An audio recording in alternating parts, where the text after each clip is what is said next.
হ্যাঁ সামনে সাইড দেয় না, একটা হুন্ডো সাইড দেয় না। এই সামনে যা, একদম সামনে যা, তুই সবার তো সামনে থাক, একদম আরো সামনে যা, আরো সামনে যা, তুই সবার সামনে থাকবি, তুই সবার সামনে থাকবি। সিরিয়াল কর, তুই সবার সামনে থাকবি।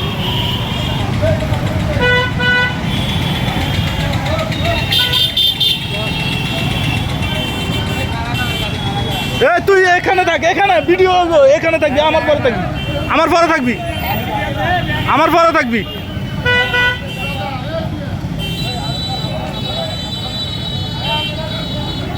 এ সিদ্দিক তুই এখানে